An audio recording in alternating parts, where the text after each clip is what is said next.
Hello friends, आपका स्वागत है हमारे चैनल लाइक स्टडी 09 पर, जिससे हो जाएगा आपको अपनी पढ़ाई से प्यार।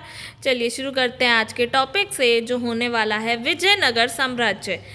अब हम जो है अपनी पिछली क्लास में विजयनगर साम्राज्य के बारे में काफ़ी कुछ बात कर चुके थे, जिसमें हम जो है उसके चारों वंशों के बारे में भी डिटेल में बात कर चुके थे। पर अभी जो है हमारा ये पार्ट 2 है, जिसमें हम विजयनगर के राजाओं के बारे में तो जान चुके हैं, बट विजयनगर जो पर्टिकुलरली वो एम्पायर था वो कैसा था, उसके शहर कैसे थे, उसकी सिंचाई व्यवस्था कैसी थी, उसकी एडमिनिस्ट्रेशन कैसा था, मिलिट्री कैसा था, ट्रेड, सोसाइटी एंड आर्किटेक्चर, ये सब कैसा था, हमने अभी इस पे बात नहीं की। अब हम डिटेल में जो है विजयनगर के बारे में जानने की और कोशिश करते हैं, ठीक है। जिसमें जो विजयनगर की अब हम बात कर रहे हैं, तो इसमें सबसे पहले हम बात करते हैं उसका फैला हुआ शहर। तो जो डोमिंगो पीस था, जो ट्रैवलर आया था, ठीक है, उसने विजयनगर के बारे में कुछ विवरण दिया। तो उसके स्टेटमेंट से हम समझने की कोशिश करते हैं। उसने कहा, ये शहर पूरी तरह से नहीं देखा जा सकता, परंतु मैं इसे पहाड़ पर चढ़कर और इसका बड़ा भाग देख सकता हूँ, ठीक है। मैं इसे पूरा ना देख पाया क्योंकि कई पर्वत श्रृंखलाओं के बीच स्थित है। मुझे ये शहर रोम जैसा विशाल लगता है। ये शहर सुंदर है, जिसमें पेड़ों के कई उपवन हैं, आवास में बगीचे हैं, पानी के लिए नालियाँ हैं और झीलें हैं। राजा के महल के समीप खजूर के पेड़ हैं। तो आप देख सकते हो, ये डिस्क्रिप्शन जो है ये बता रहा है कि मतलब ये जो है इतने ऊंचे पहाड़ों पे चढ़ने के बाद ही देख पा रहा है, और वो भी तरीके से नहीं देख पा रहा क्योंकि इनकी पूरी एक श्रृंखला चल रही है, ठीक है। और जहाँ वो देख रहा है तो भाई सुंदरता मिल रही है, पेड़ भी मिल रहे हैं, तरह तरह के नदियाँ, नाले, झीलें सब मिल रही हैं। और यहाँ तक कि कंपेयर किया गया है, तो किससे किया गया है? रोम से कंपेयर किया गया है कि भाई रोम जैसा जो है ये विशाल लगता है, ठीक है। जहाँ रोम पूरा इतना बड़ा क्षेत्र, और वहाँ उसको कंपेयर किया गया है विजयनगर से, तो बहुत बड़ी चीज़ है ना। तो उन्होंने बताया कि किस तरीके से वो दिखता है। अगर हम बात करें फिर अब हम किलेबंदी पे, कि भाई ओवरऑल फिर किलेबंदी थी कैसी कि जब वो ऐसे दिख रहा था। तो 15वीं सेंचुरी में कालीकट के जो उसमें फारस के शासक ने एक राजदूत भेजा था, अब्दुल रज़ाक। उसने जो है शहर के किले जो है बंदी का वर्णन किया था। तो उसने बताया था जो किले की तकरीबन 7 पंक्तियाँ उल्लेखित हैं, ठीक है। जैसे ये रहा 1 2 3 4 5 6 7, ऐसे जो है 7 पंक्तियाँ उल्लेखित हैं, जिसमें बाहरी दीवारें जो हैं पहाड़ियों को आपस में जोड़ती हैं, ठीक है। ये सारी जो है बाहरी दीवारें पहाड़ियों को जोड़ देती हैं, और इसी के अंदर ही कृषि भी हो रही है, जंगल भी है, आवास भी है। मतलब यहाँ में सभी में ये बेशक ये श्रृंखला बना रखी है, किलेबंदी कर रखी है, बट इसी के अंदर ही जो है एग्रीकल्चर भी हो रहा है, सिंचाई भी हो रही है, जंगल भी चल रहे हैं, है ना। और अगर आप इसकी संरचना देखोगे तो शुंडाकार जो है आपको मिलेगी बेसिकली स्लाइटली टैब्ड। ये जो देख रहे हो ना, थोड़ा सा नैरो हो रहा है, इस तरीके से जो है ये क्षेत्र होता जा रहा है।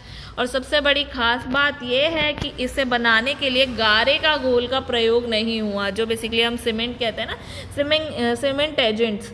तो इसे बनाने के लिए उनका यूज़ हुआ ही नहीं, ठीक है। तो कैसे भाई उन्हें जो है कनेक्ट किया गया? अगर भाई सीमेंट नहीं लगाया गया, पत्थरों को जोड़ने के लिए चाहिए तो सही बीच में, तो अगर ये सब यूज़ नहीं हुआ तो कैसे हुआ? तो पत्थरों के टुकड़ों को फनाकार काट के मतलब लगाया था। एक होते हैं ना हमारे ब्लॉक्स होते हैं, ब्लॉक्स में छेद, फिर हम उसमें फंसा देते हैं ऐसे ऐसे। तो ये रहा, जैसे ये रहा ब्लॉक, तो इसी के कारण वो अपने स्थान पर जो है टिक जाया करता था, और दीवार के अंदर का हिस्सा जो है मट्टी के मलबे से मिश्रित से बेसिकली उससे जो है बना दिया जाता था। अब हम बात करें कि भाई आयताकार और वर्गाकार जो है बुर्ज बाहर की ओर होते थे। वो क्यों होते थे? ये जो ऐसे बाहर की तरफ हैं, तो ये होते थे सिपाहियों के खड़े होने के लिए, ठीक है। अब हम कुछ खास बात करें कि भाई ये हमने किलेबंदी का तरीका देखा कि भाई किलेबंदी के अंदर ही इन्होंने सब कुछ रखा, और किस तरीके से वो पहाड़ियों को कवर करता है, ठीक है। तकरीबन जो है कितने सर्कल्स, एक तरह से सर्कल नहीं कह सकते, जो ये शंडाकार आकार है, इसमें कितनी पंक्तियां हैं? तो तकरीबन 7 पंक्तियां जो हैं हम देख सकते हैं, ठीक है। तो ये जो है, अब हम इसमें खास बात देखें तो भाई खेती की घेराबंदी भी की गई, जिस पे जो है अब्दुल रज़ाक बोलता है कि पहली, दूसरी और तीसरी दीवारों के बीच जो है जुते हुए खेत जो हैं और बगीचे, आवास सब मिल जाते हैं। क्योंकि हमने भी ऊपर बात की ना कि इतने होते हैं, 7 पंक्तियाँ होती हैं, तो 7 में से जो शुरू की 3 होती हैं वहीं पर ही जो है हमको जुते हुए खेत वगैरह, बगीचे वगैरह सब दिख जाते हैं। और डोमिंगो पीस जो थे उसने भी बोला, इस पहली परिधि में शहर में प्रवेश करने तक की दूरी बहुत थी, जिसमें खेत आ जाते थे। क्योंकि भाई जगह होगी, खेतों के लिए तो जगह ही चाहिए ना, इसीलिए दूरी ज़्यादा थी। क्योंकि उस समय वो जो वहाँ पर है वहाँ खेत हुआ करते थे, और वहाँ खेतों में क्या उगाते थे, धान उगाते थे, कई उद्यान थे, बहुत सारा जल था। अब भाई देखो, खेती करनी है तो पानी भी तो चाहिए ना, तो जल व्यवस्था करने के लिए भाई झीलें भी मिलेंगी वहाँ पे, तो झीलों की व्यवस्था भी थी। ठीक है, अब पॉइंट ये उठता है कि जो कृषि क्षेत्र को जो है किलेबंद भूभाग में क्यों बंद किया गया, कि भाई वो अंदर रहे, क्योंकि इनके लिए तो बड़ी खुली जगह चाहिए होती है। हाँ, मानते हैं कि उन्होंने खुली जगह दी तो वहाँ पर भी है, पर उसको किलेबंद जो है करने की क्या आवश्यकता थी।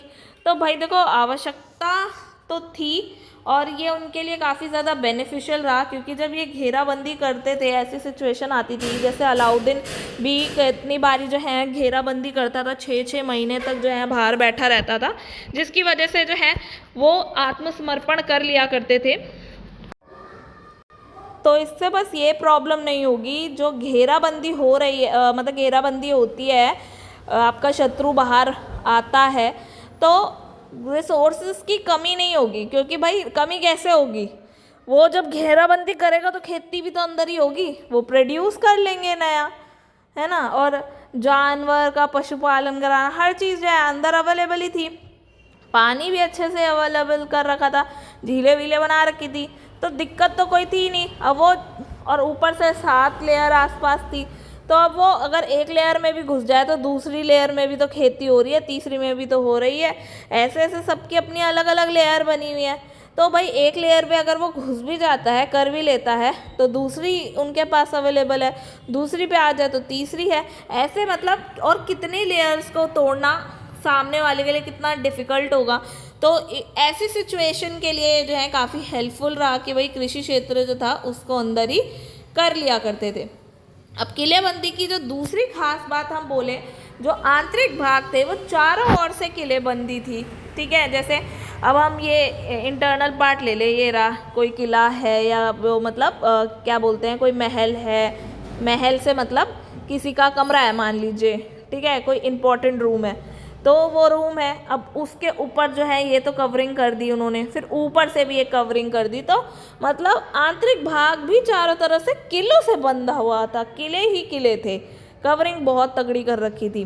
और तीसरी जो खास बात हम बोले, तो जो शासकीय केंद्र थे उनको भी घेर रखा था, जो रॉयल सेंटर थे, जो भाई बेसिकली बीच में होते हैं, तो वो भी इमारतें जो हैं ऊंची दीवारों से जो हैं घेरी जाती थी। ठीक है, और यहाँ तक कि जो दुर्ग के प्रवेश के लिए जो प्रवेश द्वार थे वो शहर की मुख्य सड़क से जोड़ते थे, कि मतलब अगर बाहर जाना भी पड़े तो एकदम से जो है मेन सड़क से जो है उनका रास्ता जुड़ जाए। अब जो है ये जो प्रवेश द्वार होते थे वहाँ पे जो है मेहराब, द्वार के ऊपर बनी गुम्मद, ये सब जो है तुर्की सुल्तानों के स्थापत्य को मतलब जो है दिखाती है कि वहाँ के जो है तत्व यहाँ पे मिलते हैं। और इवन यहाँ के जो कला इतिहासकार थे इसे इंडो इस्लामिक भी कहते हैं, क्योंकि इसका विकास जो है इन्हीं क्षेत्रों की बेसिकली स्थानीय स्थापत्य कला की परंपराओं से जुड़ा हुआ था। ठीक है, तो रीजनल लेवल पे जो भी स्थापत्य कलाएं चल रही थी उनको इन्होंने अडॉप्ट करके जो है ये सब बनवाया। अब हम बात कर रहे हैं सड़कों की, कि जो ये सीधा सड़कों पे मिलती हैं, तो अब हम सड़कों पे डिटेल से बात करते हैं कि वहाँ की जो सड़कें थी पहाड़ी भूभाग से बचकर घाटियों से होते हुए इधर उधर घूमती थी। ठीक है, इसमें महत्वपूर्ण सड़कों में से जो है कई मंदिर में प्रवेश द्वारों के आगे से बढ़ती थी और उनके दोनों ओर बाजार हुआ करते थे।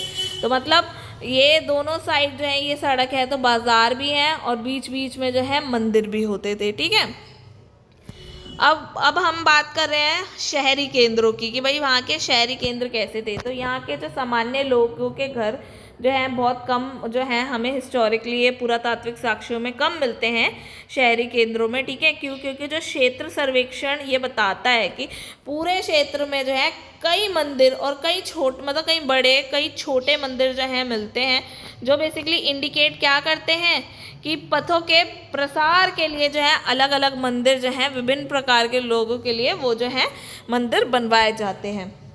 तो होता क्या है, ये इंडिकेट करता है कि भाई कुएं, वर्षा जल टैंक और मंदिर टैंक सामान्य ये सब शहरवासियों के लिए ही पानी के सोर्स के रूप में काम करता था, ठीक है। अब हम पानी के सोर्स की बात कर रहे हैं तो फिर जल संपदा की भी बात कर लेते हैं। तो जल संपदा की बात करें तो विजयनगर जो है भाई प्रायद्वीप के सबसे शुष्क क्षेत्रों में से था। भाई जो पेनिनसुला होता है भाई वो ये एरिया हुआ ना नीचे का, ठीक है, जो बेसिकली पानी से तीनों ओरों से घिरा हुआ। तो जो पेनिनसुला था वो शुष्क एरियाओं में से था, ठीक है। तो पानी का संचय करना ज़रूरी था क्योंकि भाई इधर की साइड जो है वो तो सॉल्टी वाटर है ना, वो तो काम आएगा नहीं। तो इसीलिए जो है पानी का संचय करना भी ज़रूरी था कि भाई अगर उन्हें खेती बाड़ी करनी है तो उन्होंने यहाँ तक ये सब भी जो है व्यवस्थाएं कर ली थी कि भाई हमें पानी के लिए देखना है। तो इसके लिए इन्होंने हौज भी बनवाए थे 15वीं सेंचुरी में जो है उस समय पे कलमपुरम जो है जलाशय जो है उन्होंने बनवाया, उसे कहते थे वो। और हौज के पानी में खेतों की सिंचाई की जाती थी। रॉयल सेंटर तक भी यहाँ तक उसे पहुँचाया जाता था। इसके अलावा जितने भग्नावशेष थे जो उनकी भवन थे और खंडर थे उनके बीच में भी ये जो है हीरिया नहर जो है सबसे प्रमुख एक जल कुंडों में से एक थी जो बहती हुई जाती थी। इनमें जो है तुंगभद्रा पर भी बांध से पानी खींचा गया, तुंगभद्रा नदी जो है वहाँ से भी पानी लिया गया, ठीक है। और घाटी को सिंचित करने के लिए खेती को भी जो है पवित्र केंद्रों बेसिकली जो धार्मिक होते हैं वहाँ शहरी केंद्रों से अलग कर दिया गया। अब इसे जो है संगम वंश के राजा ने भी यहाँ तक की बनवाया था, ठीक है। तो कृष्णदेव राय की हम बात करते हैं तो उन्होंने उनके द्वारा जो है बनाए गए जलाशय के विषय में डोमिंगो पीस जो हैं वो कहते हैं कि राजा जलाशय बनवाने के लिए पूरी पहाड़ी को तोड़वा दिया करते थे, जिसके लिए 15 से 20 हज़ार जो है आदमी लगाए जाते थे और लंबी पाइपें बिछवाई जाती थी। 3 विशाल स्तंभ बनवाए जाते थे जिसे खूबसूरती से चित्र उकेरे गए थे। तो आप देख रहे हो डिस्क्रिप्शन कि भाई कितने सारे लोग जो हैं लगाए जाते थे ताकि जो है ये पानी की जो दिक्कत है वो ना हो। अब हम बात करते हैं वहाँ के बाज़ार की। तो जो डोमिंगो पीस था उसने बताया वहाँ के बाज़ार के बारे में कि भाई जिस गलियों में व्यापारी रहते थे वहाँ पे सब प्रकार की चीज़ें मिलती थी, जैसे मणि भी मिल जाती थी, हीरे, पन्ने, मोती, वस्त्र। यहाँ तक कि उसने इतनी बड़ी बात बोल दी कि पृथ्वी पे होने वाली हर वस्तु जो आप खरीदना चाहते हैं वो सब वहाँ पे आपको मिल जाएगी। मतलब छोटी से छोटी चीज़, बड़ी से बड़ी चीज़, आप सुई से लेकर जो कहते हैं ना एक पूरा हाथी, आप वो तक जो है वहाँ पे ख़रीद सकते थे। इतना बड़ा जो है उसने मतलब बताया है डिस्क्रिप्शन में कि वहाँ सब कुछ मिलता था। यहाँ तक उसने बताया शाम के मेले में तो घोड़े, नींबू, संतरे, अंगूर, लकड़ी सब मिलता था। शहर के जो है विवरण में ये भी बताया कि ये विश्व के सबसे अच्छे संभरण वाले शहर थे, बेसिकली बेस्ट प्रोवाइडेड सिटी थी वर्ल्ड की। मतलब ये बहुत बड़ा स्टेटमेंट है कि पूरे वर्ल्ड की बेस्ट प्रोवाइडेड सिटी बोलना, ठीक है। जहाँ बाज़ार में खाद्य पदार्थों में बोले तो चावल, गेहूँ, अनाज, मकई, जौ, सेम, मूंग, दालें, काला चना सब कुछ अवेलेबल था। अब जो है हम बात करें नुनीस की, तो नुनीस मानते थे कि भाई यहाँ पे प्रचुर मात्रा में फल जो है सस्ती दरों में मिल जाता था, ठीक है। चीप प्राइसेस पे फ्रूट्स मिल जाते थे। पर यहाँ पे जो है बहुत ज़्यादा मात्रा में मांस भी बेचा जाता था, ठीक है। जानवरों का मांस जो है वो बेचा जाता था। तो अब उनमें से कौन कौन से ऐसे जानवर थे भाई जिनका मांस बेचा जाता था? तो वो कॉमन नहीं थे कि भाई नॉर्मली बेचे जाते हो, पर मतलब यहाँ हमें ईज़िली मिल जाए, इतने ईज़िली तो नहीं मिलेंगे बट उस समय पे बहुत कॉमन थे। जैसे बिल्ली का मांस, छिपकली का मांस, चिड़िया का, भेड़ बकरी का, सुअर का, मृग का, तितर, खरगोश, कबूतर, बटेर, पक्षी और चूहा, इन सब के जो है मांस मिलते थे।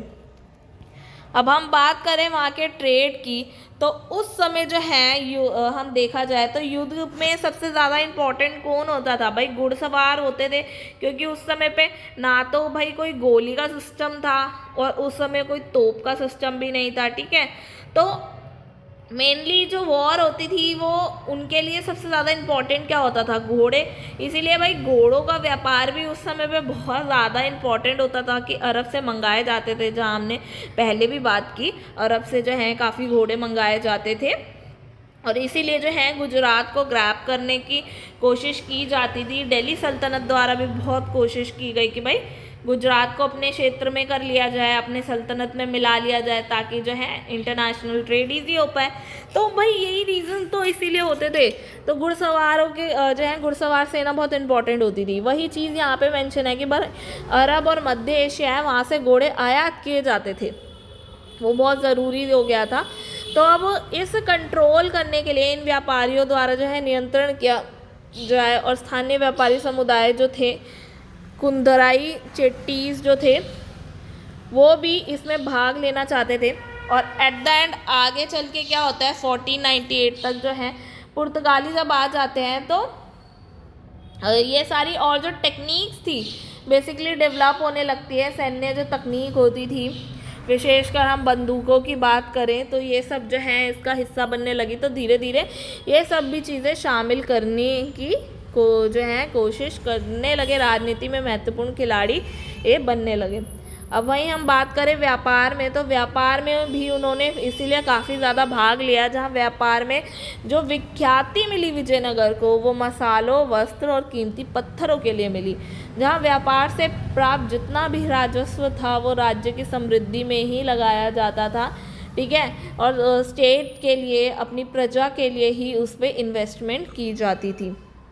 तो भाई शासकों ने व्यापार में जो है सुधार के लिए क्या प्रयास किए, तो उसको जो है हम किसके रेफरेंस से समझने की कोशिश करेंगे? कृष्णदेव राय के रेफरेंस में जो है समझने की कोशिश करेंगे, जो उन्होंने अमुक्तमाल्य जो है नामक अपनी तेलुगु भाषा की जो कृति थी उसमें उन्होंने जो है व्यापारियों के विषय में बताया है या लिखा है, ठीक है।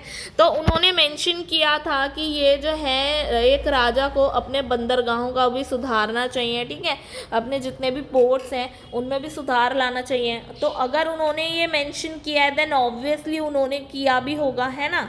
तो उन्होंने ये सुधार लाने की कोशिश की होगी। और क्या लिखा था कि वाणिज्य के लिए, ठीक है, कॉमर्स वगैरह के लिए जो है प्रोत्साहन देना चाहिए, ताकि जो है और वस्तुओं का खुले तौर पर जो है आयात किया जा सके, ठीक है, एक्सपोर्ट किया जा सके। अब वहीं और क्या बोला कि विदेशी नाविकों को जिन्हें तूफान या बीमारी या किसी थकान के कारण जो है उतरना पड़ा है, उनका भाई देखभाल करो, स्वागत करो। जो भी विदेशी आते हैं, यहाँ तक कि जो सुदूर देश से व्यापारी आते हैं उनको भी बुलाओ, तोहफे दो, उन्हें जो है इतना तोहफा दो या उचित मुनाफे उन्हें दो कि भाई संबंध जो है अच्छे हो जाए, ताकि कभी भी जो इनकी वस्तुएं हैं वो किसी गलत इंसान के हाथ में ना जाए या दुश्मनों के हाथ में ना जाए। इसीलिए खुद से ही जो है फ्रेंडशिप कर लो, वो बेटर है, ठीक है। तो उन लोगों का ये मानना था। अब हम बात करते हैं उनके कुछ रॉयल सेंटर्स की, ठीक है। तो शाही बस्तियां जो थी वो कहाँ पर थी, तो भाई हम अगर डायरेक्शन देखें तो डायरेक्शन में दक्षिण पश्चिम भाग में जो है ये रॉयल सेंटर्स थे, जिनमें से तकरीबन 60 से अधिक तो मंदिर थे और 30 तो शायद ऐसी इमारतें थी जो कि महल हुए करते होंगे, ठीक है। तो जब राज के केंद्र में इतने जो है मंदिर होने का क्या मतलब था कि भाई क्यों, मतलब रॉयल सेंटर में तकरीबन जो है 60 से ज़्यादा जो है मंदिर मिलते हैं, तो ये बहुत ज़्यादा अमाउंट हो जाता है। तो ये क्या रिप्रेजेंट करेगा? ये रिप्रेजेंट करेगा कि जो शासक है वो सत्ता को स्थापित करने के लिए देवी देवताओं की जो है प्रतिष्ठा से जो है उसको लिंक करता है कि भाई देवी देवता का हम पे हाथ है, या हम जो है अपना शासन इनके नाम पर चलाएंगे। तो वो एक भक्ति के तौर पे कह लीजिए उनसे जुड़कर जो है अपनी जो शासक की वैधता है वो दिखाते थे। तो सत्ता में जो है जनता द्वारा वैधता प्राप्त करने के लिए भी एक तरीका था कि अगर वो जो है इस तरीके से लिंक्ड रहेंगे तो लोग भी जो हैं उन्हें एक्सेप्ट करेंगे, ठीक है। ये कुछ रीज़न थे जो प्रोबेबली वहाँ पे जो है इतने सारे मंदिर होने का कारण बनता है। वहीं अगर हम बात करते हैं 30 इमारतें हमें मिलती हैं जिसे हम जो है महल मान सकते हैं, तो वो क्यों होंगे? तो इनका हो सकता है कि भाई अनुष्ठानिक कार्यों का संबंध हो, पर ऐसा हम कह क्यों नहीं सकते? क्योंकि हमें कोई ऐसा सोर्स नहीं मिलता कि भाई कुछ अनुष्ठान कार्य हो रहे हो, तो इसीलिए जो है यहाँ पे भी ये मंदिर हो या फिर कहीं पूजा पाठ के लिए हो या किसी भी और अदर एक्टिविटीज़ के लिए हो, तो प्रोबेबली ये महल हो सकते हैं। ठीक है, तो मंदिर और महल में हम अंतर कैसे करें कि भाई ये मंदिर है, ये महल है। ठीक है, तो भाई मंदिरों में क्या होगा, पूरी तरह से चिनाई करके जो है बनवाया जाएगा। अब आप नॉर्मली देख लीजिए, आपके घर में या आपके मंदिर में भी कुछ डिफरेंस तो होगा ना। अगर कई लाखों साल बाद आपके घर को देखा जाए तो भाई हालत होगी ख़राब, चाहे वो आपका मंदिर हो चाहे वो आपका घर हो, हालात होंगे बहुत ज़्यादा ख़राब। बट आपको ये आइडेंटिफाई करना है कि भाई वो कैसे होगा, तो आपको कैसे पता लगेगा? भाई कुछ ना कुछ वहाँ पे ऐसा सामान रखा होगा जो भाई अनुष्ठान को दिखाए, जो आपके पूजा पाठ को दिखाए, घंटी मिल जाए, फ़ोटो मिल जाए, कुछ भी। और अगर ऐसा कुछ नहीं भी मिल पाता है फॉर एनी रीज़न, तो आप देखोगे जो आपके घर की बनावट होगी उससे जो है मंदिर की बनावट जो होगी वो थोड़ी अलग होगी। मतलब 100% डिफरेंट नहीं होगी, बट कुछ हद तक जो है अलग ही होगी। तो वही चीज़ यहाँ पर है कि भाई जो मंदिर है वो पूरी तरह से चिनाई करके बनवाया जाता था, वही इमारतें जो हैं चिनाई के साथ साथ जो है उसमें लकड़ी का काम भी जैसे वो मिलता है जो बेसिकली नष्ट हो जाती थी। ठीक है, तो ये जो है ये ऐसा डिफरेंस जो है हमें पता लग जाता है। अगर हम एग्जाम्पल के रूप में देखते हैं तो हम बात करते हैं एक विशिष्ट इमारत की भवनों के स्वरूप जो है, एक एग्जाम्पल देखते हैं जो है राजा का महल, जिसमें जो हम नाम देखेंगे ना कि नाम रखे गए हैं वो स्वरूप के या कार्यों के आधार पर रखे गए हैं। ऐसा नहीं है कि अगर हमने कहा राजा का महल जगह तो भाई वो राजा का महल होगा, ऐसा नहीं है। उसमें बड़ी इमारतें होने के कारण राजा का महल कहा गया है कि वो बड़ी इमारत है। इसलिए ये नहीं कि भाई वहाँ पे शाही निवास होता है, उसका तो कोई प्रमाण ही नहीं मिला कि कोई शाही निवास होता है। बस ये है कि क्योंकि बड़ी हैं, बड़ी इमारतें हैं और बड़ी इमारतों में ज़्यादातर कौन रहता था, तो राजा रहते थे, इसीलिए उसका नाम राजा का महल कर दिया। ठीक है, तो अब ये जो राजा का महल का हम एग्जाम्पल ले रहे हैं समझने के लिए, उसमें दो प्रभावशाली मंच थे। एक तो था ऑडियंस हॉल, एक मानवी डिब्बा। ठीक है, अब ये क्या है, ये पूरा जो परिसर था वो भी ऊंची दीवारों से घिरा था, जहाँ हम देखते हैं कि भाई सारी जो है ऊंची दीवारों से ही घिरे होते थे। तो उसके ही बीच में यहाँ सड़कें भी मिलती थी। ये देखो, ये मेन सेंटर हो गया, उसमें ये दीवारें हो गई और इन दीवारों के बीच में ही सड़कें निकल गई, ये आप देख पा रहे हो। ठीक है, तो अब हम बात करिए ऑडियंस हॉल की। तो ये ऑडियंस हॉल था, इसमें जो है लकड़ी के खंभों के लिए जो है करीब और नियमित जो है अंतराल का जो है स्टॉल के साथ एक ऊंचा मंच था। ठीक है, एक ऊंचा मंच था जहाँ खंभों के बीच में बहुत कम ही स्पेस था। ठीक है, स्पेस कम था, तो इसीलिए जो है ये कहना भी बड़ा मुश्किल हो जाता है कि हॉल का उपयोग किसके लिए किया जाता हो, क्योंकि भाई जब स्पेस ही इतना नहीं है तो हॉल के लिए वहाँ पे मतलब काफ़ी सारे लोगों का आना भी थोड़ा सा टफ हो जाएगा। तो इसीलिए किस लिए यूज़ होता था ये भी अभी तक जो है नहीं पता लगा पाए हैं। ठीक है, वहीं हम महानवी डिब्बा की बात करें तो यह शहर का जो है सबसे उच्चतम बिंदु जो है उसमें से एक है, मतलब सबसे ऊंचे पे स्थित है ये, जो 11,000 वर्ग फीट का आधार पे और 40 मीटर की ऊंचाई तक उठने वाला एक विशाल मंच है। ठीक है, हमें इसके साक्ष्य मिलते हैं और पता चलता है कि ये जो है एक लकड़ी की संरचना से बना है, वो ओवरऑल सारा लकड़ी से बना है और इसके आधार पे ही जो है उभाकार इसी के ऊपर जो है नक्काशी कर दिया, मतलब लकड़ी का बना है और उसी पे ही एनग्रेविंग पूरा जो है कर दिया है, लकड़ी से जो है पूरा मतलब लकड़ी को तोड़ तोड़ के जो होता है ना नक्काशी पूरी कर दी गई, डिज़ाइंस बना दिए गए।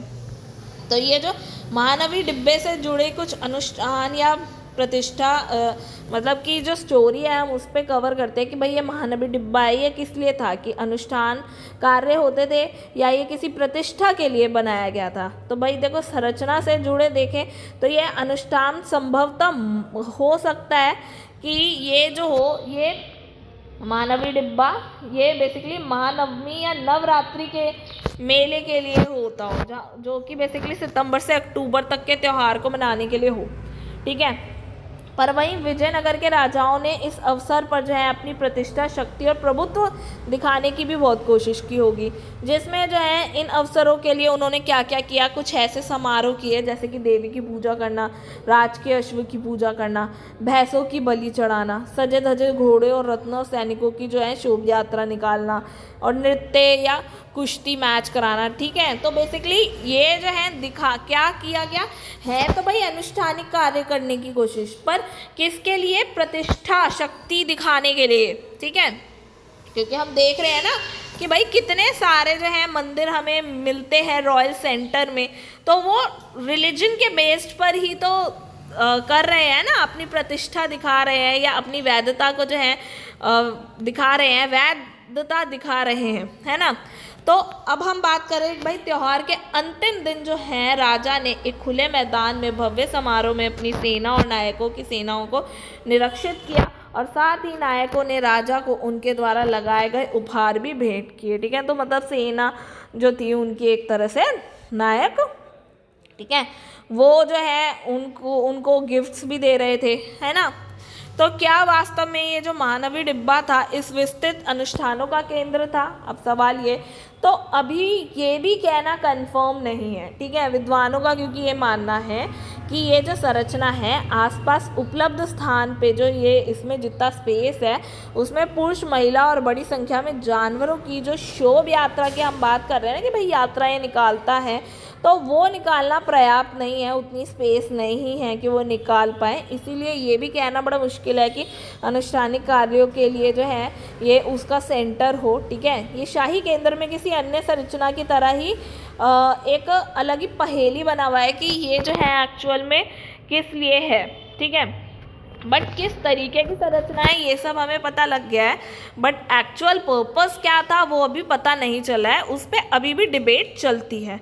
ठीक है, अब हम बात करें कि और भवन कौन कौन से थे वहीं पे, तो उसमें और भी कई भवन थे, जैसे लोटस महल हो गया, हजारी राम टेम्पल हो गया। तो ये जो लोटस महल की हम बात कर रहे हैं इसमें शाही केंद्र की जो है सबसे खूबसूरत इमारतों में से एक माना जा रहा है, जिसमें अंग्रेजी यात्रियों ने भी अपना नामांकन कराया। इतिहासकार जो है निश्चित नहीं थे कि भाई इस इमारत का उपयोग किस लिए किया जाता है, तो यहाँ पे भी भाई वो क्लियर नहीं थे कि यूज़ किस लिए किया जाता है, बस क्योंकि ये सुंदर है तो इसका नाम भी लोटस जो है लोटस टेम्पल पड़ गया। और जो मैकेंजी थे उनके द्वारा जो मानचित्र बनाया गया था, जो हमने ऊपर पिछली क्लास में देखा था कि भाई अल्फ़ाबेट्स में बांटा हुआ था, है ना, 25 सेक्शंस में बांट के ABCDE, है ना, उसमें भी हमने देखा था आगे सब डिवाइड हो जाता है तो भाई ई ऐसे बन जाता है, फिर उसमें भी सब डिवाइड होता है तो एक बड़ा ई और एक छोटा ई, जिसमें हमें ये पता लग जाता है कहाँ महल है, कहाँ रसोई है, कहाँ मतलब कौन सी संरचना है। तो वो जो मानचित्र बनाया, वर्टिकल व्यू जो उसने दिया था समझने के लिए, जिसे छात्र चित्र नहीं देखे जा सकते थे, तो ये शायद जो है उसने बताया ये एक परिषद कक्ष जो है होने की संभावना थी, मतलब एक ऐसा स्थान जहाँ पे राजा अपने सलाहकारों को बुलाता था। ठीक है, तो ये जो है इसलिए रही होगी, तो ये जो है मैकेंजी ने बताया।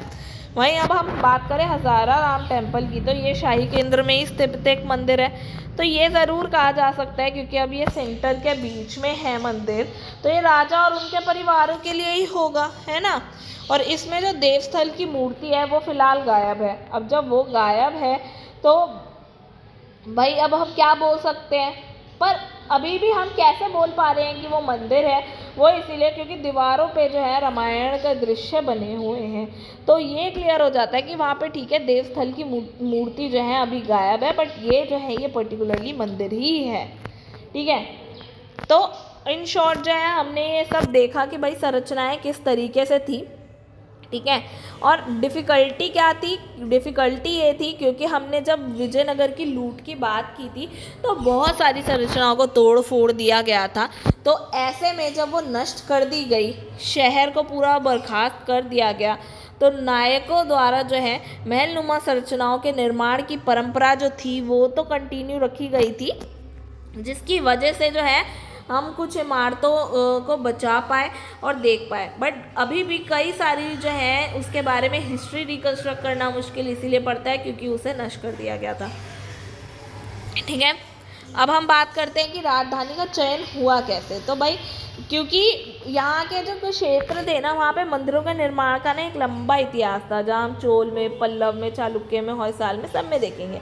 तो इसीलिए बहुत संभावना ये है कि जो विजयनगर के स्थान का जो चुनाव था वो विरूपाक्ष और पंपा देवी मंदिर के अस्तित्व से जो है प्रेरित होकर किया था, जिसमें वास्तव में जो है राजाओं ने भगवान के विरूपाक्ष की ओर से शासन करने का दावा किया, जो कि मैं आपको ऊपर से ही बताती भी आ रही हूँ कि भाई इसीलिए इतने मंदिर मिलते हैं क्योंकि वो जो है अपने शासन की वैधता जो है इनके द्वारा जो है बेसिकली भगवानों के द्वारा जो है उसकी पुष्टि दिलवाते हैं और उनके नाम पे शासन करते हैं कि भाई हमें जो है भेजा है उन्होंने शासन करने के लिए।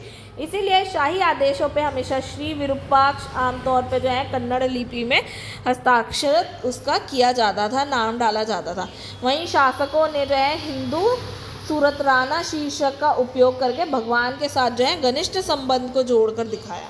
ठीक है, अब वहीं हम धार्मिक केंद्र की विशेषताओं की बात करें तो हम गोपुरम और मंडप की बात करते हैं। तो जो है अगर हम धार्मिक केंद्र की बात करें उससे पहले जो है राजकीय सत्ता का घोतक बताएं तो मंडप हुआ और रॉयल गेटवेज हुआ गोपुरम। तो जो ये मंडप है इसमें जो है लंबे स्तंभ वाले गलियारे शामिल होते थे जो अक्सर मंदिर परिसर के भीतर मंदिरों के चारों ओर चलते थे। ठीक है, और रॉयल गेटवे जो थे वो केंद्रीय मंदिरों के बड़े जो है के बेड़े होते थे और बड़ी दूरी से जो है मंदिर की उपस्थिति का संकेत देते थे। वहीं उन राजाओं की शक्ति का याद दिलाते थे जो उनके निर्माण के लिए संसाधन, तकनीक और कौशल पर नियंत्रण करते थे। ठीक है, मतलब बेसिकली जो भी राजा उसके लिए अपनी पावर लगा रहा है, अपने रिसोर्सेज लगा रहा है एक तरह से याद के तौर पे कि भाई हमने ये बनवाया उसके लिए। तो अब जो है हम दो मेन मंदिरों की बात करेंगे जो यहाँ के बहुत ज़्यादा पॉपुलर हैं, जिनके लिए जाने जा रहे हैं। एक विरूपाक्ष मंदिर, एक विट्ठल मंदिर। तो जो विरूपाक्ष मंदिर है वो विजयनगर साम्राज्य की स्थापना का भाई इसी में तभी विस्तार हुआ था। कृष्णदेव राय की बात करें तो हमने बात की थी ना कृष्णदेव राय की, तो उसने पूर्वी गोपुरम जो है उसके निर्माण कराए थे और यहाँ पे जो है हमें नक्काशी भी जो है बहुत मिल जाती है। वहीं अगर हम विट्ठल मंदिर की बात करें तो ये जो है विट्ठल जो है वो महाराष्ट्र में पूजे जाते थे। तो सवाल ये है अगर वो महाराष्ट्र के देवता हैं तो वो भाई कर्नाटक में क्यों? तो ये दिखाता है, ये इंडिकेशन मिलता है कि भाई विजयनगर शासक जो है भाई कितने जो कहते हैं लोगों की, सभी लोगों की संस्कृतियों को अपना लेते थे। ठीक है, टॉलरेटिव थे कि भाई सभी को सम्मान देते थे। ठीक है, अब अगर हम इस पर्टिकुलर विट्ठल मंदिर की बात करें तो विशेषता क्या है, इसमें रथ गलियाँ मिलती हैं जो मंदिरों के गोपुरम से सीधी रेखा में फैली हुई हैं और इन्हीं गलियों में जो है साथ में ही हमें व्यापारी और दुकानदार भी बेसिकली दुकानें मिल जाती हैं। ठीक है, अब हमने पूरा जो है एक तरह से आर्किटेक्चर पार्ट जो है देखा। ठीक है, विशेषताएं भी देखी उसकी। अब हम एडमिनिस्ट्रेशन में ना उनकी हायरार्की देखते हैं कि हायरार्की कैसे थी। तो ये अगर आप देखें तो राज्य हो गया, राज्य के बाद मंडलम हो गया और मंडलम जिसे प्रोविंसेस कहते हैं, फिर कोट्टम हो जाता है जो कमिश्नरीज होता है, फिर पेरू हो गया जिसे डिस्ट्रिक्ट कहते हैं, फिर नाडु आ गया जो सब डिवीज़न तहसील हो गया, फिर मिलग्राम हो गया जो सब तहसील हो गया। ठीक है, ब्लॉक्स हो गया बेसिकली जिसमें 50 गांव आ जाएंगे और फिर जो है लास्ट ग्राम आ जाएगा। अगर हम उसे और सब डिवीज़न में देखें तो राज्य, प्रांत, मंडलम, वलनाडु या कोट्टम, नाडु, कुर्रम, स्थल सीमा और ग्राम। देख रहे हो इतना ज़्यादा डिवीज़न जो है यहाँ पे था, जिसमें जो है प्रोविंशियल गवर्नर था उसकी जो पोस्ट होती थी ना ये डिपेंड करती थी कि भाई ये जो है रॉयल फैमिली से जुड़ा है या नहीं जुड़ा है। अगर वो रॉयल फैमिली से जुड़ा है तो ये उद्यार कहलाता था और अगर ये उसके परिवार से जुड़ा हुआ नहीं है तो ये दंडनायक कहलाता था। ठीक है, तो इसका नाम से ही बेसिकली जो पता लग जाता था कि उसका रिलेशन रॉयल फैमिली से है या नहीं है। तो अब विजयनगर साम्राज्य की बात करें तो उसका नेचर कैसा था, तो नेचर जो था वो एब्सोल्यूट मोनार्की था, मतलब पूर्णतः राजशाही पर बेस था, राजा का शासन वहाँ पे चलता था। ठीक है, ये तो हमने देख लिया नेचर और हायरार्की। अब हम बात करते हैं एडमिनिस्ट्रेशन में उनका, स्पेसिफिकली रेवेन्यू एडमिनिस्ट्रेशन।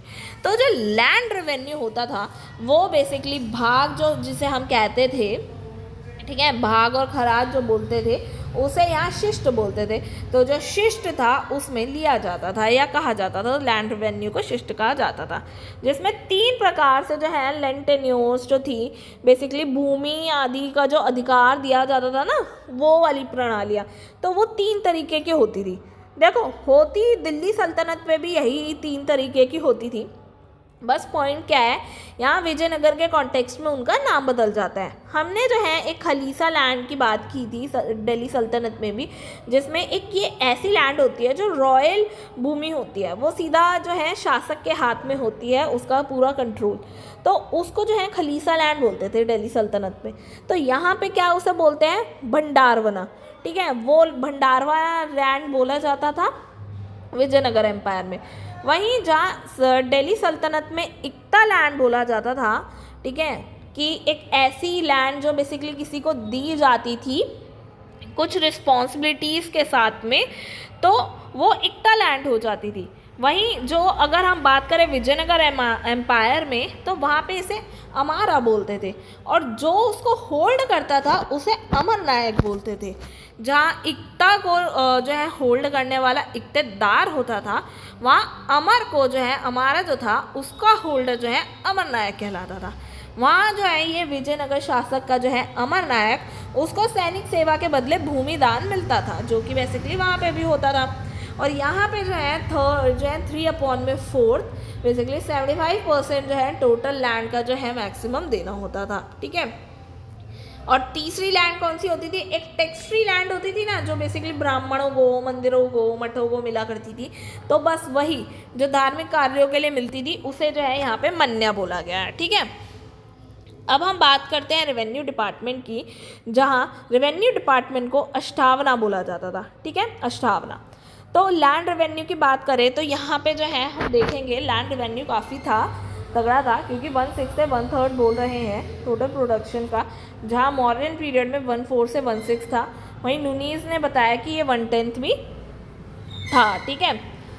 और अगर हम और सोर्सेज की बात करें कि भाई और कौन कौन से सोर्सेज हो सकते थे जिसके थ्रू जो है उन्हें रेवेन्यू मिलता था, तो वो एक तो था मैरिज टैक्स, जिस पे हम ऑलरेडी काफ़ी बारी बात कर रहे थे कि मैरिज टैक्स लिया जाता था, पर जो विजयनगर एम्पायर में कृष्णदेव राय थे उन्होंने हटाया था, तो उसमें जो है विडोज़ को उन्होंने फ्री कर दिया था। तो प्रॉपर्टी टैक्सेस होते थे और ट्रेड टैक्स होते थे, ये तो कॉमन टैक्सेस होते ही हैं। अब हम बात करें मिलिट्री एडमिनिस्ट्रेशन की, तो इसका जो डिपार्टमेंट था उसे जो है खानांचरा बोला जाता था, ठीक है, खानदाचरा। और इसमें जो है 4 तरीके के दुर्ग होते थे, ठीक है, दुर्ग होते थे। तो एक होता था संथाला दुर्ग, जाला दुर्ग, गिरी दुर्ग, वाना दुर्गा, ठीक है। जो भूमि बेसिकली मिलिट्री ऑफिसर्स को दी जाती थी वो जो है अमारम कहे जाते थे। और नायक, अब यहाँ पे जो है तकरीबन 3 सिस्टम्स होते थे, ठीक है, मिलिट्री के लिए अगर देखा जाए तो यहाँ पे मोटे मोटे 3 सिस्टम थे। एक था नायक्रा सिस्टम। अब इसमें क्या होता था, इस व्यवस्था में राजा उस भूमि को जो है राजा ही भूमि का मालिक होता था, जिसे वो आश्रितों में बांट देता था, और बाद में जो है राजा से जो है भूमि लेते थे वो नायक कहलाते थे, जो ले लेते थे। तो फर्स्टली इनका क्या काम होता था, नायकों को जो है शाही खजानों में से एक निश्चित वार्षिक जो है वित्तीय योगदान देना पड़ता था, कि भाई ईयरली उन्हें कुछ ना कुछ देना ही पड़ेगा, और आमतौर पे जो है राजस्व का उन्हें हाफ पार्ट जो है देना पड़ता था। और उन्हें जो है राज्य के लिए एक पर्याप्त नंबर में बेसिकली सेना भी बनाए रखने की ज़रूरत होती थी, सेना भी रखनी होती थी, और अप्रॉक्सीमेटली हाफ जो है राजस्व देना भी होता था। तो रेस्ट हाफ जो है वो अपने पास रख लेते थे, है ना। तो ये जो है उन्हें जिम्मेदारी मिलती थी, जिसमें जो ये नायक होते थे प्रांतों में देखा जाए ना, तुलनात्मक रूप से अधिक जो है ये स्वतंत्र हुआ करते थे, ठीक है। प्रोविंस लेवल पे जो गवर्नर होते थे उनके कंपेयर में ये जो है ज़्यादा फ्री होते थे। दूसरा जो सिस्टम होता था वो आयकर सिस्टम होता था, जिसके अंदर जो है प्रत्येक गांव की एक इकाई में जो है उसे डिस्ट्रीब्यूट कर दिया जाता था, और इस मामले का जो है संचालन किसको बना दिया जाता था, कुछ 12 लोगों का एक तरह का ग्रुप बना दिया जाता था, निकाय बना दिया जाता था, जिसे आयकर कहते थे, ठीक है। और एक बार जो है उन्हें जब ये सारे राइट प्रदान कर देते थे ना, तो वंशानुगत अधिकार भी दे देते थे, ठीक है। और उन्हें ये राइट दे देते थे कि वो उसे बेचना चाहें, खरीदना चाहें, जो करना चाहें, गिरवी रखना चाहें, वो अपने कार्यालयों को गिरवी वगैरह रख सकते हैं। उन्हें यहाँ तक कि कर मुक्त भूमि ही एक तरह से कह सकते हैं मन्या जो है उन्हें दे दी जाती है उनकी सेवा के लिए, ठीक है। और तीसरा जो है हम बोल सकते हैं वो महानायक चर्या हो गया, जो राजा और ग्राम प्रशासन के बीच के मध्यस्थ के रूप में कार्य करते थे, ठीक है।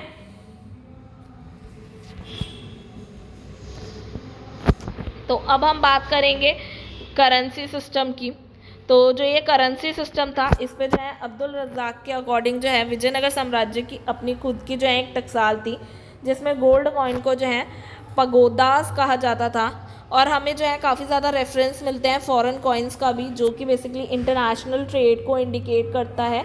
तो किन किन से, तो हमें जो है पर्शियन कॉइन मिलता है दिनार, पोर्तुगीज़ कॉइन रिस्ट मिलता है, इटली का जो कॉइन फ्लोरिन मिलता है, और रशियन कॉइन कॉपेकी मिलता है। तो विजयनगर के ट्रेड पर आ जाएं तो भाई कुछ चीज़ें एक्सपोर्ट होती होंगी, कुछ इंपोर्ट। तो जो एक्सपोर्ट होती थी वो rice, iron, gun powder, cloth, sugar, spices. वहीं इंपोर्ट जो है हॉर्सेस, सबसे इम्पोर्टेंटली सिल्क हो गया, पर्ल्स हो गया, एलिफेंट्स हो गया, मुक्ता हो गए, मखमल हो गए, ठीक है, मूंगा हो गया, ये सब। और जो फेमस डॉकयार्ड था, ठीक है, जो पोर्ट था वो कालीकट था। और मैक्सिमम ट्रेड जो है किसके साथ होता था, पर्शिया के साथ, चाइना और पेगू के साथ, ठीक है, अफ्रीका का। तो इनसे जो है ट्रेड विजयनगर का चलता था। और हम अगर सोसाइटी की बात करें तो यहाँ पे जो है महिलाओं की कंडीशन काफ़ी अच्छी थी। क्यों? क्योंकि एजुकेशनल राइट्स थे उन्हें। और कुछ जो है महिलाओं को यहाँ तक कि सेना में जो है डिटेक्टिव के तौर पे भी, या जो है इंटेलिजेंस ऑफिसर्स के तौर पर भी जो है इंक्लूड किया जाता था, ठीक है। वो बहुत ज़्यादा इंपॉर्टेंट रोल प्ले करती थी। बट जो नुनिस थे ना, उन्होंने ये भी बताया वो बेशक जो है वॉर और जुडिशियल मैटर में उनका रोल बहुत ज़्यादा था, पर सती सिस्टम, डाउरी सिस्टम, पॉलीग्रामी सिस्टम, इन सब में जो है बेसिकली वहाँ पे सोसाइटी में रोल बहुत था। मतलब एक तरफ तो जहाँ कंडीशन इतनी अच्छी है, वहीं दूसरी तरफ जो है ऐसी कुप्रथाएँ भी बहुत ज़्यादा थी वहाँ पे, ठीक है। यहाँ तक कि अब्दुल रज़ाक जो थे उसने बताया प्रोस्टिट्यूशन जो है ना, प्रोस्टिट्यूशन से वहाँ पे रेवेन्यू कितना ज़्यादा तगड़ा मिलता था। 1200 जो है फन्नम्स जो हैं उन्हें रेवेन्यू के तौर पे प्रोस्टिट्यूशन से ही मिल जाता था। बरबोसा ने भी यहाँ तक कि सती प्रथा का दावा किया। और जो डोमिंगो थे उसने तक बताया विजयनगर एम्पायर में देवदासी सिस्टम चल रहा था। तो यहाँ पे दो पर्सपेक्टिव दिखते हैं कि कंडीशन अच्छी हो, बेशक राइट्स हो, पर कुप्रथाएं भी उतनी ही चल रही थी। तो जो नुनीस थे वो ये भी बताते हैं कि औरत हो या आदमी, दोनों जो हैं बहुत गहने पहना करते थे। और जो है उनका फेमस जो गेम था या जो उन्हें खेलना पसंद था वो था चेस, जो कृष्णदेव राय भी बहुत खेला करते थे। अब हम बात करें विजयनगर लिटरेचर की, तो यहाँ पे जो है कुछ फेमस कोर्ट पोएट की बात करें तो जो देवराय फर्स्ट थे उसके टाइम पे श्रीनाथ थे जिन्होंने हरिविलासम लिखी। देवराय सेकंड जो हो गए, जो खुद एक अच्छे लेखक थे, उन्होंने महानाटक, सुधनिधि, ब्रह्मसूत्र ऑफ बद्रायन, ये सब लिखी। जहाँ देवराय फर्स्ट के सेकंड के काल में तकरीबन 34 स्कॉलर्स जो थे, ठीक है, जिनमें से प्रमुख श्रीनाथ और दिंदामा थे, ठीक है, दिंदिमा थे। तो इसमें क्या होता है, जो श्रीनाथ होते हैं ना, उनका दिंदिमा से ना एक फ़िलोसफिकल डिबेट होती है उनके वहाँ पे। तो जब वो डिबेट होती है ना, तो उसमें जो ये श्रीनाथ था वो ना जीत जाता है, और जीत के ना एक कवि सर्वभूम जो है उसका एक टाइटल लेता है, ठीक है। अब हम बात करें कृष्णदेव राय की, तो कृष्णदेव राय में जो है गोल्डन पीरियड था तेलुगु लैंग्वेज का, जो हमने पहले बात की थी। उसमें जो है अमुक्त तमल्यादा, जिसमें जमवाती कल्याण जो है हमें वर्क मिलता है। इसके काल में तकरीबन 8 स्कॉलर्स भी थे, ठीक है, अष्टांगी जिन्हें कहा जाता था, जिसमें जो पिद्दान थे वो 4 फादर कहे जाते थे आंध्र पोइट्री के, ठीक है। तो ये जो है आप ये सारी लिस्ट देख लीजिएगा एक बारी, ये सारी की सारी लिस्ट जो है वहाँ के उनके 8 स्कॉलर्स और उनके जो है वर्क की है, ठीक है। आगे हम बात करें आर्किटेक्चर की, तो आर्किटेक्चर स्टाइल जो था वो प्रोविडा स्टाइल का था, जिसमें बहुत सारे पिलर्स और पेरियर्स मिलते हैं, हार्ट स्टोन्स मिलते हैं। और इसके बारे में बेसिकली हम ऑलरेडी अभी ऊपर इतना लंबा बात कर चुके हैं। बस यहाँ शॉर्ट में जो हैं फीचर्स मिलते हैं हमें आर्किटेक्चर के, कि भाई ब्राह्मणी साम्राज्य के आक्रमण से बचने के लिए घेराबंदी बहुत तगड़ी कर रखी थी, जिसमें तकरीबन 7 वॉल्स थी। हम इस पर भी बात कर चुके हैं, ठीक है, जो टर्की वॉल जैसी थी, और वॉल्स के अंदर ही एग्रीकल्चर होती थी, ये भी हम बात कर चुके हैं। यहाँ तक कि पिलर के कई प्रकार के जानवर जो हैं उत्कीर्ण होते थे, जैसे हाथी घोड़े, इस पे भी हम बात कर चुके हैं। और इवन हम ये भी बात कर चुके हैं कि रामायण और महाभारत की कहानियाँ जो हैं उनकी वॉल पर जो है इंस्क्राइब्ड मिलती थी, जिसमें हनुमान, गरुण, ठीक है, ये सब जो है हमें मिलते थे बने हुए, ठीक है। और एट द एंड हमने देखा था विजयनगर का अंत जो है, अगर हम पर्टिकुलर अंत की बात करें तो वो जो है ये राक्षसी तंगड़ी तालीकोट का युद्ध ही माना जाता है। वो अलग बात है कि इसके बाद जो है एक और वंश आता है, अरविडु वंश, बट विजयनगर साम्राज्य चलता है, होता है कंटिन्यू। बट अगर ओवरऑल आप बोलो कि भाई कब से नष्ट हुआ, लूट के बाद जो है, क्योंकि उसके बाद डाउनफॉल आ गया था, ऑलमोस्ट डाउनफॉल आ गया था, और अरविड वंश भी जो है बहुत ज़्यादा वक्त तक जो है शासन नहीं कर पाया था। तो इसीलिए अगर विजयनगर का अंत बोलोगे तो वो जो है राक्षस तगड़ी या फिर तालीकोट के युद्ध से ही माना जाएगा, ठीक है। तो आई होप आपको आज की क्लास अच्छी लगी होगी। अगर आपको आज की क्लास अच्छी लगे तो प्लीज़ लाइक, शेयर, सब्सक्राइब करना ना भूले, बेल आइकन दबाना ना भूले। मिलते हैं नेक्स्ट वीडियो में, तब तक के लिए गुड बाय।